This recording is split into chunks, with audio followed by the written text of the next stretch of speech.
Jina langu naitwa Dojo, ni mchoraji katika sanaa ya oro. Nimekuletea kazi ambazo tayari nimeshakwisha kuzifanya au nazifanya tokea sasa. Ninamshukuru Mungu kwa neema ambayo amenipatia siku ya leo. Ukiwa kama mwana sanaa au mtazamaji au mwangaliaji, binadamu tumekuwa ni watu ambao tunajitia mioyo juu ya kile kitu ambacho sisi tunakifanya, na hususan katika kazi zetu za kila siku. Na mimi nimekuletea kazi ambazo nadhani unaziona. Labda nikuonyeshe kidogo ujue kwamba mimi Dojo huwaga sina makuu sana katika kazi ambazo nazifanya.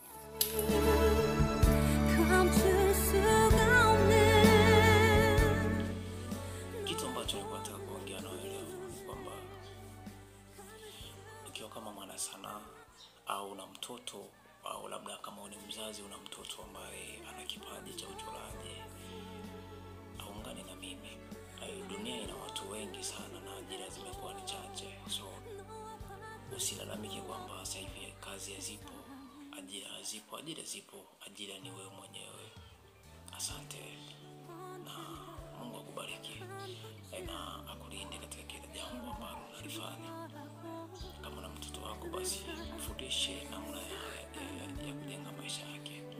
Usimlazimishe kwenda shule wakati yeye ana kitu ambacho anakipenda kuliko kule unapompeleka.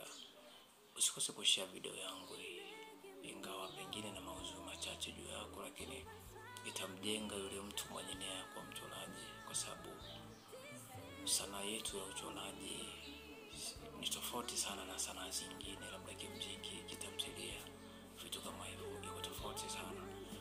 Napenda sana kiufupi na napenda hichi ambacho nakifanya. Kiwa kama kuna mtu ambaye atapendezwa na kazi zangu, asikose kuandika ujumbe wote ule kwenye video hii. Na kama ana mtu ambaye anafanya kitu kama hiki, ni mtoto wake, rafiki, jamaa, asikose kutuma ujumbe wote ule, na mimi nitafurahi sana kama nikiona. Sipo kwa ajili ya kuona nani anasema nini kuhusu mimi. Nimeoga naangalia maisha yangu. Kila mtu duniani anashinda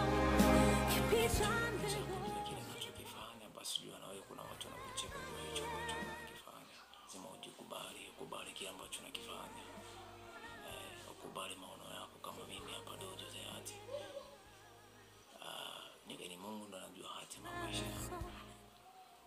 Ikiwa uzuri lake katika kile anachokifikiri kwenye akili yangu, basi nitakuja kufanya mapinduzi makubwa sana katika sanaa yangu ya horror.